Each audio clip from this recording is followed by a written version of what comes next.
Les gars, aujourd'hui, il y a un match dans le match, encore une fois. Lamine Yamal face à Kylian Mbappé. Est-ce que vous pensez qu'enfin, Kylian Mbappé va réussir à gagner un match contre Lamine? À l'heure actuelle, dans les confrontations directes, il y a 6-0 pour Yamal.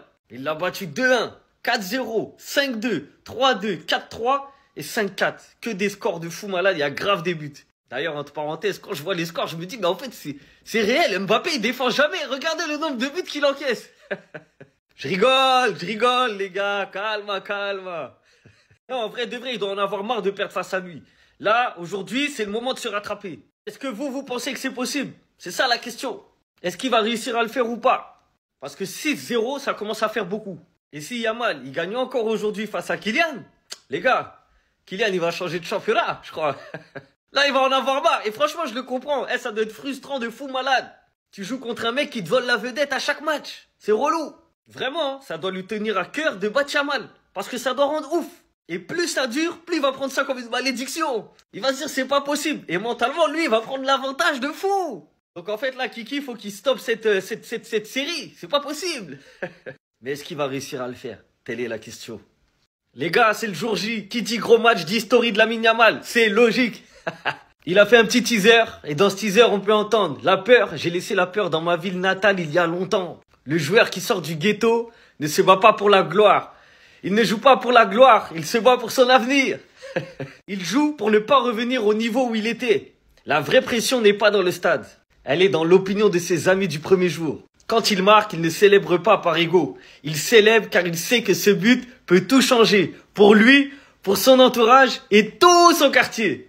Donc là, clairement, le message de Lamine Yamal, c'est, écoutez, je vais venir à Bernabéu sans pression. Moi, je sors du ghetto. Je sors des endroits défavorisés. J'ai connu la vraie vie dure. Et c'est pas Bernabéu qui est dur. En gros, ça veut dire ça. Et vous pouvez m'insulter autant que vous voulez. Autant que vous êtes. Tous énervés. Je sors du ghetto. Donc la pression, je connais pas. Tout ce que je fais, c'est pour mon quartier. C'est pour mes proches, pour mes potes.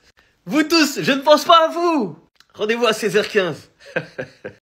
Du côté du FC Barcelone, ça passe pas la nomination de les gars de Soto Grado. Donc c'est lui l'arbitre cet après-midi du Classico entre le Real et le Barça. Pourquoi? Parce que la saison dernière, lors du dernier Classico, il s'est passé pas mal de choses, bien sûr que le Barça n'oublie pas. But légal de Lamine Yamal injustement refusé. Voilà, donc un but a été refusé alors qu'il aurait dû compter pour Lamine. Penalty pour le Real Madrid après un plongeon de Lucas Vazquez. Pas de carton rouge pour Camavinga malgré une faute sur le dernier homme. En gros, c'était sur une contre-attaque. Pas de carton jaune pour Valverde malgré un tacle criminel. Et devinez qui sera l'arbitre cet après-midi? Soto Grado. Mais en tout cas, bien sûr, la pression monte du côté, bien sûr, de l'Espagne. Regardez les unes aujourd'hui, par exemple, les unes catalanes. Sport, les gars, donc le classique de la vérité, où en tête d'affiche, on peut voir bien sûr Mbappé contre Lamine Yamal. Et l'autre grande une du côté de la Catalogne, c'est Mundo Deportivo. Donc un passionnant, bien sûr, classico. Et on termine avec un 11 combiné des meilleurs joueurs du Real Madrid et du FC Barcelone. Bien sûr, s'ils jouaient ensemble dans la même équipe, donc ça ressemblera à ça. Donc il y aurait 6 joueurs du FC Barcelone avec 5 joueurs du Real Madrid. Est-ce que vous êtes d'accord ou est-ce que vous changeriez quelques joueurs? Le président du FC Barcelone est très confiant, très serein à 24 heures du Classico. Demain 16h15, n'oubliez pas le match, bien sûr, Real-Barça. Juan Laporta, il a dit tranquille, je suis convaincu que nous allons gagner au Bernabéu demain. J'ai déjeuné avec l'équipe hier et je les ai vus très motivés, bien sûr, pour cette rencontre. Et concernant ce match, on pourra voir le duel dans le match, bien sûr, entre Lamine Yamal, très attendu. Lamine Yamal avec tous les propos qu'il a pu faire ces derniers jours. Chaque ballon touché, je pense, de Lamine Yamal demain, les gars, il aura des sifflets. Bon, bref, c'est comme ça. Et bien sûr, Mbappé, c'est que Lamine Yamal, il a totalement le dessus sur Kylian Mbappé, que ce soit en club ou sélection. Espagne ou bien sûr Barça. Regardez, par exemple, les demi-finales de l'Euro, la demi-finale également de la Nations League où l'Espagne s'est imposée 5-4. Donc à chaque fois, Kylian Mbappé perd contre l'équipe de Lamine Yamal. Et concernant Kylian Mbappé, en tout cas, une bonne nouvelle pour lui. Regardez ce qu'il vient de remporter, le prix du joueur du mois du côté du Real Madrid. Et c'est quand même le deuxième mois d'affilée qu'il remporte ce prix pour le mois d'août et pour le mois de septembre. C'est totalement mérité. Et à noter que Kylian Mbappé devrait bien commencer titulaire demain. Donc voici la compo probable, bien sûr, pour le Real Madrid demain. Donc Mbappé devrait être accompagné de Vini Junior et d'Arda Güler, même Bellingham, bien sûr, en attaque du côté du Real. Quand c'est Courtois, personne n'en parle, mais quand c'est Yamal, tout le monde commence à parler. J'avoue, il a pas tort, le frérot. Moi, je l'avais même pas vu que Courtois, il avait dit ça. J'avais même pas vu qu'il s'était exprimé dessus. Mais en vrai, les gars, il y a 1-1 en fait, il y a 1 partout. Courtois, il a dit, Laporta dit que le Real Madrid est favorisé. Il le dit car il est obligé de le dire.